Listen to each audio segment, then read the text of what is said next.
direction. If a question wants you to explain why low unemployment is a macro objective versus explain why high unemployment is of concern to a government. You have 10 marks. You have 10 marks. The two questions here are different. Explain why low unemployment is a macro objective versus why high unemployment is of concern. Your answer, if let's say for the second one, if you answer it by saying high unemployment is of concern because low unemployment is desirable, you go from the reverse direction. Your marks will be capped. Usually you end up with 6 out of 10. I say that again for this one. Let's use the other one as an example. If the question asks why low unemployment is a macro objective, and your answer is this is because high unemployment is bad, your marks will be capped. So you have to follow the direction. In a sense, for the first question, you focus on the benefits.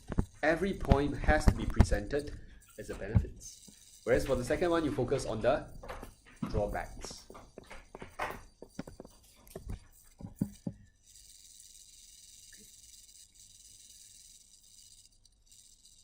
You cannot flip them around. So these kind of things, usually you have to write an essay to find out. But here I tell you first, so you do not need to go through the failure, don't say failure, the missed opportunity to score, to realize this is what they want. Are you okay? Okay, next one. Now, why I say this creates more work. When you go through your notes, they'll probably tell you, why is inflation bad? So as you're revising why is inflation bad, mentally, you are actually also asking yourself, can I explain this from the reverse angle? It's like holding a mirror to every point. Inflation damages export price competitiveness. Keeping inflation low helps to boost your price competitiveness compared to other countries with higher inflation. Low inflation also helps to stimulate investments. Low inflation helps you avoid a variety of costs in the form of shoe leather and many costs. Low inflation helps you avoid distortion of the price mechanism. Okay? There could be one or two extra points, like low inflation also encourages people to invest because they want to beat inflation rates, but the one you can see from the notes. Okay? So be prepared to flip every point. Get it? Yeah? Okay, trend. Second one is trend.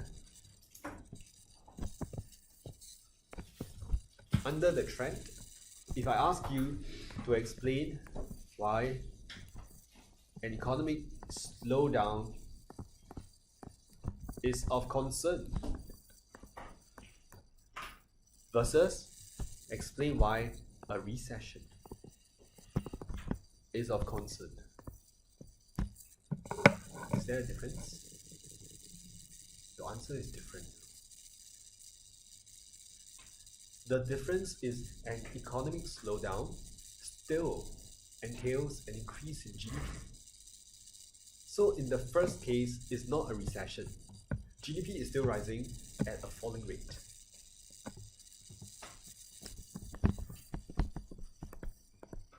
So this part is a little bit annoying because in your answer, you have to say, oh, it's of concern because it means material standards are improving at a falling rate.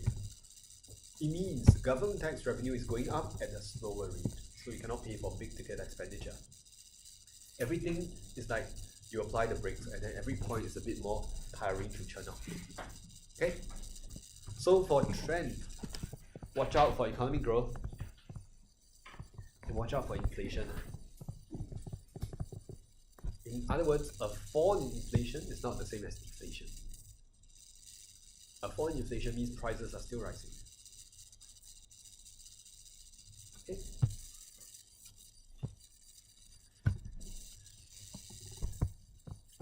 Dartboard.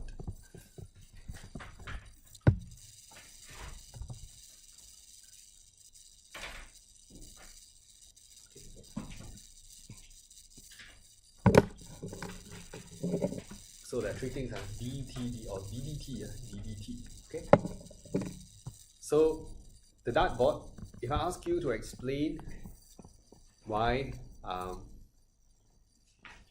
high unemployment is of concern to a dartboard. The dartboard could be consumer. The dartboard could be producer. The dartboard could be society. The dartboard could be your average Singaporean. The dartboard could be your government. I'll give you a little bit of time, maybe just 2 minutes. Look at the 5 dartboards and ask yourself how you can split the points up. Okay, 5 dartboards, you just run through in your mind what are the subsets of each dartboard, because it's supposed to be standard. Okay? See, you know how to break down the dartboards.